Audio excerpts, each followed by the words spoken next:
बिस्मिल्लाहिर्रहमानिर्रहीम। हम कर रहे हैं क्लास 10 का यूनिट नंबर 2.1 को हम स्टार्ट किए हुए हैं। चैप्टर का नाम है आपके पास theory of quadratic equations. Question number 2 का आगाज़ करते हैं। क्वेश्चन नंबर 2 में कहा गया है find the nature of roots of the following given equations, कि जो इक्वेशंस गिवन होंगी यानी कि जो सवाल हमें गिवन होंगे हमने उसकी सबसे पहले नेचर ऑफ रूट फाइंड करनी है, फिर वेरीफाई करना है, पड़ताल करनी है, हमने साबित करना है उस रिज़ल्ट को, जो हम उसकी नेचर ऑफ रूट निकालेंगे उसके रिज़ल्ट को, कि हमारा जो सवाल जो है वो आंसर जो है वो ठीक है या नहीं है, वेरीफाई कर रहा है या नहीं है, by solving the equations. Equation को सोल्व करना है।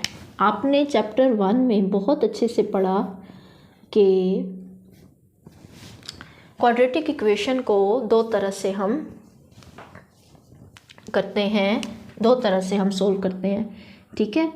तो क्वाड्रेटिक फार्मूला का भी हम इस्तेमाल कर सकते हैं उसके अंदर, और फैक्टराइजेशन के ज़रिए से भी हम उसको हल कर सकते हैं। और एक और तरीका भी है जो आपने बहुत अच्छे से पढ़ा है, वो है कंप्लीटिंग द स्क्वायर, ठीक है। कंप्लीटिंग द स्क्वायर करके भी आप अच्छा सा उसका आंसर निकाल सकते हैं। अब आप देखें कि क्वेश्चन नंबर 2 में उन्होंने डिमांड की है नेचर ऑफ रूट्स। सबसे पहले तो हमें ये जानना है ना कि नेचर ऑफ रूट है क्या चीज़, ठीक है। क्वाड्रेटिक इक्वेशंस में नेचर ऑफ रूट हमारे पास क्या चीज़ है। तो हमारे पास जो है वो 4 नेचर्स है, ठीक है। फिर उसका जो 4 हमारे पास जो है वो कंडीशंस हैं, फिर हमने उसकी जो है वो रूट्स निकालनी है, उसकी नेचर बतानी है। सबसे पहले अगर कहा जाए कि पहली जो है कंडीशन, उसमें अगर डिस्क्रिमिनेंट लगाया जाए b² - 4ac ग्रेटर देन 0, ठीक है।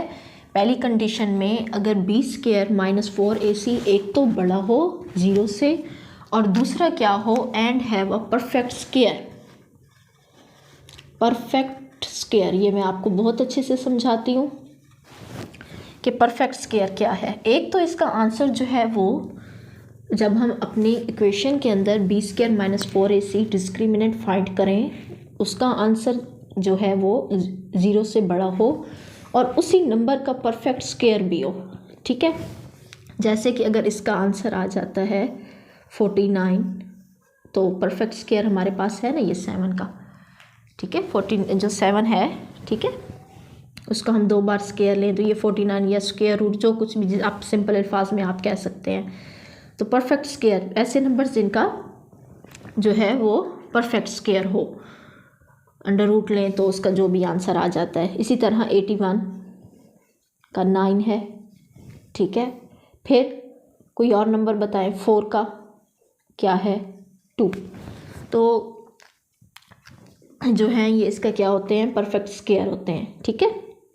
अगर ऐसा आ जाता है, बड़ा भी आ जाता है, उसका परफेक्ट स्क्वायर भी आता है, तो उसकी नेचर क्या होती है, उसकी नेचर होती है रैशनल एंड अनइक्वल। ये देखें, रैशनल के साथ छोटा सा रियल भी लिखा हुआ होगा आपकी बुक पे। रियल नंबर्स क्या होते हैं, रियल नंबर ऐसे नंबर होते हैं जिनको हम नंबर लाइन के ऊपर ड्रा कर सकते हैं। 0, 1, 2, 3, 4, 5, प्लस वाली गिनती इस तरफ होती है, -1, -2, -3, -4, -5, और माइनस वाली गिनती जो है इस तरफ होती है। तो रियल नंबर ऐसे नंबर होते हैं जिसको हम नंबर लाइन पे शो कर सकते हैं। रियल के अंदर रैशनल का वर्ड यूज़ हुआ है। रैशनल कौन से होते हैं, जो रैशनल रियल नंबर देखें, 2 जो है वो है, ठीक है, और परफेक्ट स्क्वायर भी है, ठीक है, क्या, फिर 9 भी है, 7 भी है। तो ये रैशनल नंबर हैं जिनका हम स्क्वायर रूट लें तो वे प्रॉपर एक नंबर आ जाता है, ठीक है। ये रैशनल नंबर हो गए। अनइक्वल का मतलब है 0 के इक्वल नहीं है। देखो, या तो ये 49 जो है 7 ये बड़ा है इससे, ठीक है, फिर 9 जो है वो भी 0 से बड़ा है, 2 भी 0 से बड़ा है, तो ये 0 के इक्वल तो नहीं है ना। तो जो चीज़ इक्वल नहीं है वो क्या बन गई, अनइक्वल हो गई। कंडीशन नंबर 1 हमने जो है वो कर ली। अब दूसरी कंडीशन की तरफ आ जाएं। अगर b² माइनस 4ac बड़ा हो 0 से, लेकिन नॉट परफेक्ट स्क्वायर, लेकिन उसका एक परफेक्ट स्क्वायर ना बन रहा हो, ठीक है, तो वो क्या होगा, वो होगा irrational real number and unequal. ये जो है ना आपको अच्छी तरह आनी चाहिए, नेचर्स जो है ना वो आपने अच्छी तरह याद करनी है। देखिए अगर यहाँ पे मेरे पास आ जाता है √3, तो इसका अगर आप कैलकुलेटर से करें तो वो आंसर जो है √3 को करके देखें तो आता है 1.7302, ठीक है। इसी तरह आप √2 करके देखें, स्क्वायर रूट 1.4142 समथिंग ऐसे ही, और ये ख़त्म नहीं हो रहे, ठीक है ना, इनके नंबर्स रिपीट हो रहे हैं। 7302 आप कैलकुलेटर पे करेंगे, ये नंबर दोबारा ऐसी सीक्वेंस के साथ रिपीट नहीं होगा। 4142 ये भी इसी सीक्वेंस के साथ रिपीट नहीं होगा। तो एक तो वो हो जाएगा इर्रेशनल, यानी कि पॉइंट में आंसर आ जाएगा, ठीक है।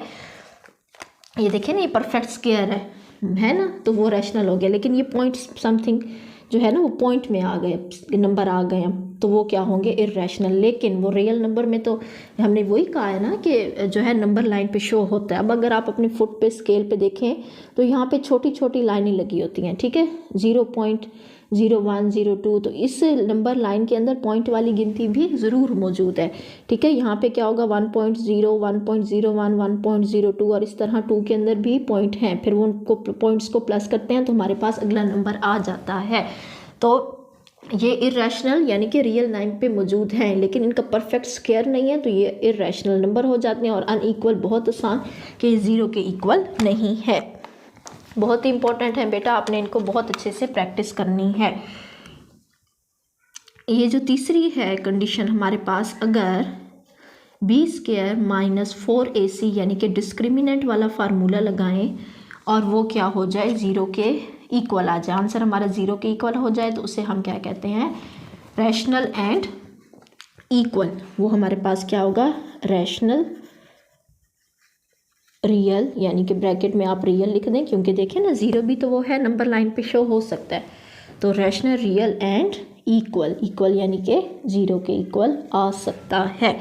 इसी तरह चौथी जो कंडीशन है हमारे पास, अगर b² माइनस 4ac का आंसर जो है वो छोटा हो जाए 0 से, यानी कि माइनस वाली गिनती आ जाए, तो उसे हम क्या कहते हैं, इमेजिनरी, ठीक है, इमेजिनरी कहते हैं। ये जो है इसकी नेचर ऑफ रूट इमेजिनरी होती है। अब बेटा आपने क्या करना है, इन चारों को जो आपको कंडीशंस हैं उसके बता के, अगर आपको आपसे पूछते हैं कि आपने उसकी नेचर ऑफ रूट बतानी है, तो आपने इसकी नेचर ऑफ रूट जो है वो ये चीज़ें हैं, ये आपने बहुत अच्छे से अपने जहन में रखनी है, ठीक है। अब क्वेश्चन का आगाज़ करते हैं।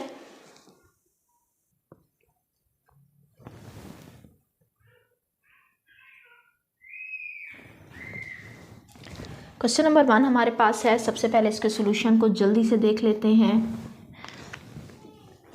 डिस्क्रिमिनेंट वाला फार्मूला लगाना है। डिस्क्रिमिनेंट वाले फार्मूले को सबसे पहले हम क्या कहते हैं, इधर कंपेयर इट विद जो हमारे पास क्वाड्रेटिक इक्वेशन है ax² plus bx plus c के साथ जो है हम इसको कंपेयर करते हैं। तो हमारे पास यहाँ पे वैल्यूज़ आएंगी कैसे, x² को x² के साथ कंपेयर करें तो a की जगह पे कुछ नहीं है तो 1, a की वैल्यू आ गई 1, b की वैल्यू हमारे पास क्या है, x वाली जो x है ना, x वाले अब वेरिएबल देखें b है, और इधर हमारे पास क्या है -23। याद रखना है कंपेयर का मतलब है इक्वल का, इसके अंदर साइन लगाना है आपने। और c हमारे पास क्या है, कांस्टेंट कोफिशिएंट, और कांस्टेंट वो होता है जिसके साथ कोई वेरिएबल ना आए, यानी कि x वगैरह ना आए तो वो कांस्टेंट होता है, और वो हो गया 120। डिस्क्रिमिनेंट वाला फार्मूला लगाएं, डिस्क्रिमिनेंट इसका फाइंड करें। हमें पता है डिस्क्रिमिनेंट होता है b² माइनस 4ac, तो इसके अंदर आप वैल्यूज़ को पुट कर दें। b² b की वैल्यू है -23, इसका स्क्वायर -4, a की वैल्यू है 1 एंड c की वैल्यू है 120। डिस्क्रिमिनेंट इसका क्या आएगा, आपने 23 का जो है वो स्क्वायर लेना है। 23 का स्क्वायर लेंगे तो आपके पास आएगा 529, ठीक है, 529। 529 माइनस 400, 4 2 ज़ार 8, 4 1 ज़ार 4, और इसको 529 को 480 में से माइनस करेंगे तो आपके पास आएगा 49, ठीक है। और ये किसका परफेक्ट स्क्वायर है, ये है 7 का परफेक्ट स्क्वायर। किसका परफेक्ट स्क्वायर है, 7 का। ये हमारे पास जो है डिस्क्रिमिनेंट के बाद आंसर आ गया 49। अब हमने इसकी नेचर बतानी है, ठीक है। आपने यहाँ पे लिखना है नेचर ऑफ रूट। अब आप देखें नेचर ऑफ रूट हमारे पास बनी है बहुत ही आसान, कि मैंने कहा था इसकी पहले ही कंडीशन है कि अगर हम b square minus 4ac put करें और उसका आंसर 0 से बड़ा आए तो उसकी नेचर क्या होती है, रैशनल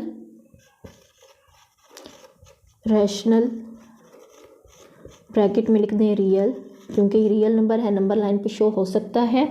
और परफेक्ट स्क्वायर है तो उस क्या परफेक्ट स्क्वायर वाले को रैशनल रियल कहते हैं। एंड 0 के इक्वल नहीं है, इसका आंसर 0 के इक्वल नहीं है, तो ये हमने कर दिया अनइक्वल। बहुत ही आसान जो है ये इसकी कंडीशन आ गई, ठीक है, नेचर ऑफ रूट आ गई। दूसरा स्टेप उन्होंने हमें कहा है कि आपने वेरिफिकेशन करनी है, ठीक है। नेचर ऑफ रूट के बाद हमने क्या कहा है कि वेरिफिकेशन करनी है। यहाँ पे मैं लिख देती हूँ वेरिफिकेशन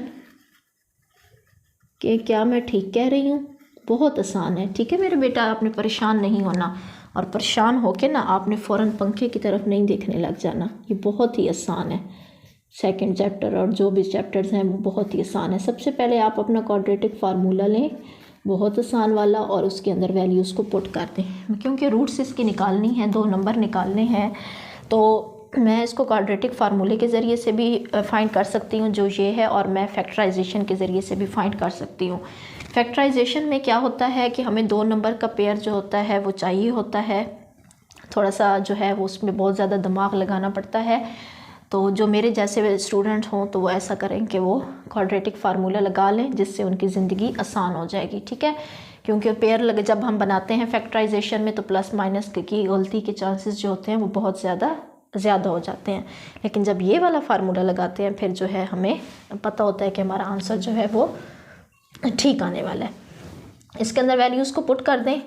हमने देखा है यहाँ से वैल्यूज़ को, ए की वैल्यू 1 है, बी की जो है -23 है, एंड सी की है 120। इसी के अंदर आप पुट कर दें माइनस, बी की वैल्यू है -23। जो आपको क्वेश्चन दिया हुआ है ना उसके अंदर से वैल्यूज़ लेनी है आपने ए, बी एंड सी की। बी स्क्वायर माइनस 4ac का आंसर जो है डिस्क्रिमिनेंट फाइंड किया था तो हमारे पास आंसर आया 49। लंबा स्टेप करने से बेहतर है बी स्क्वायर माइनस 4ac का जो आंसर निकला है उसको लिख दें, और 2 और a की वैल्यू हमारे पास है 1। बी स्क्वायर मैं दोबारा बता रही हूँ कि आपने लेंथी प्रोसेस से बचने के लिए बी स्क्वायर माइनस 4ac की जगह पे जो हमारे पास हमने डिस्क्रिमिनेंट वाला फार्मूला लिखा है उसका जो आंसर आया है, ठीक है, आपने उसकी जगह पे वो लिख देना है। ये बन जाएगा minus minus plus 23 plus minus 49 का क्या होता है स्क्वायर रूट 7, स्क्वायर रूट 7, 2 1 ज़ार 2। यहाँ पे हमें कह रहे हैं कि जो 7 है वो प्लस के साथ भी है तो माइनस के साथ भी है। मैंने इसको कर लेना है अलग अलग, एक दफ़ा प्लस के साथ लिख दिया और एक दफ़ा लिख दिया माइनस के साथ। जब मैंने 23 में 7 को प्लस किया तो आ गया 30 और नीचे 2 आ गया, और जब मैंने इसको इसमें से माइनस किया तो आ गया 16। तो यहाँ पे 2 के साथ डिवाइड करेंगे तो 15 दूनी 30 हो गया और 2 8 16 हो गया, ठीक है। और ये इसकी क्या आ गई रूट्स को देखें कि रैशनल नंबर हैं, रियल नंबर हैं, यानी जिनको हम नंबर लाइन पे शो कर सकते हैं। और दूसरा क्या है कि अनइक्वल है, यानी कि 0 के इक्वल नहीं है। तो ये 15 और 8 जो है वो हमारे पहले सवाल की जो है वो रूट्स निकली हैं। तो रूट्स देखने से पता चल गया हमें कि ये एक रैशनल है, रियल यानी कि हम इसको नंबर लाइन पे लिख सकते हैं, और 0 के इक्वल नहीं है तो ये अनइक्वल है। Thank you.